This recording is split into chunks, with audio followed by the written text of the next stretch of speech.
খ্রিস্টতে প্রিয়জনেরা,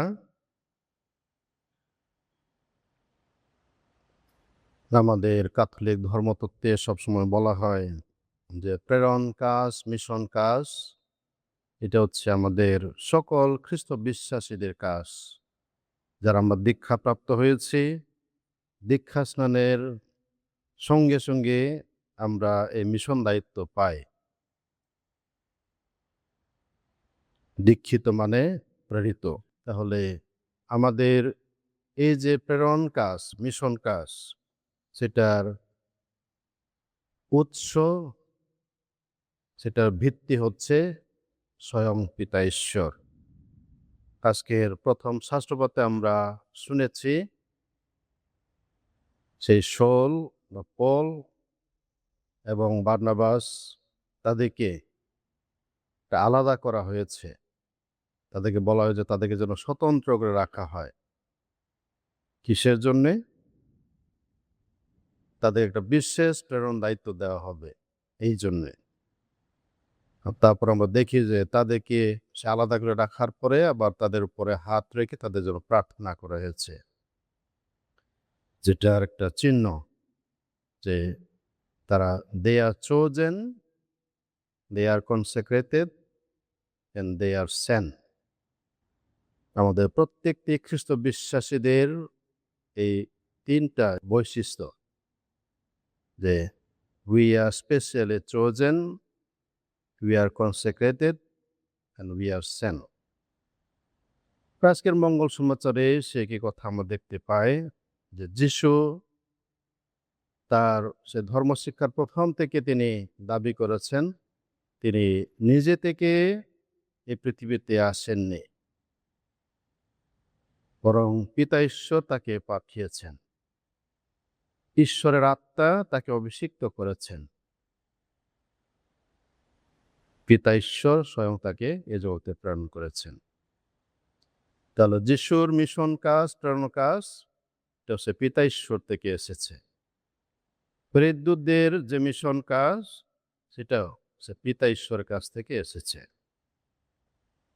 আজকের মঙ্গল সমাচারে যদি আমরা লক্ষ্য করি তাহলে দেখতে পাবো যে এখানে যিশু জোর দিয়ে প্রথম থেকে বলছেন যে তিনি নিজে থেকে কোনো কথা তিনি বলেন না, তিনি নিজে থেকে কোনো কাজ তিনি করেন না, তিনি নিজের ইচ্ছায় এ জগতে আসেননি। তাহলে তিনটা কথা বারবার তিনি বলেছেন সবখানে।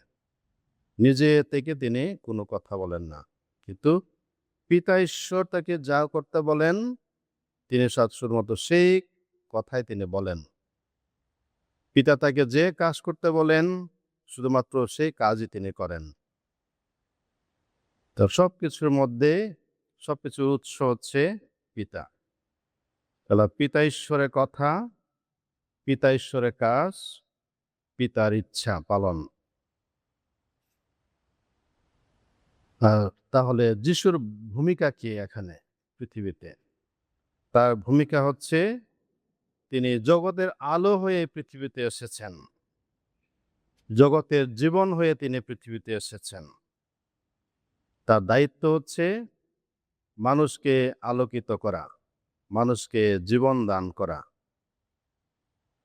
শেষের দিকে তিনি আবার বলেন যে তার কাজ বিচার করা নয়, জগৎকে মানুষকে বিচার করা নয়, কিন্তু তার কাজ হচ্ছে মানুষকে জীবন দেওয়া, পরিত্রাণ দেওয়া। তাহলে খ্রিস্টীয় মিশন কাজ, মিশন দায়িত্ব এগুলোই। সবকিছুর মূলে আমাদের সম্পর্ক রাখতে হয় পিতা ঈশ্বরের সঙ্গে, কারণ পিতা ঈশ্বরের সঙ্গে সম্পর্ক না থাকলে আমরা আমাদের প্রেরণ কাজের সেই প্রেরণা আমরা লাভ করতে পারি না। এজন্য সবসময় ত্রিব্যক্তি পরমেশ্বরের সঙ্গে আমাদের প্রথম সম্পর্ক, সেটা হচ্ছে আমাদের প্রেরণ কাজের ভিত্তি। তারপরে প্রেরণ কাজের লক্ষ্য উদ্দেশ্য হচ্ছে এ জগৎকে আলোকিত করা, মানুষকে আলো দান করা, মানুষকে অন্ধকার থেকে আলোর পথে নিয়ে যাওয়া। এটা হচ্ছে আমাদের প্রেরণ কাজের মূল লক্ষ্য উদ্দেশ্য।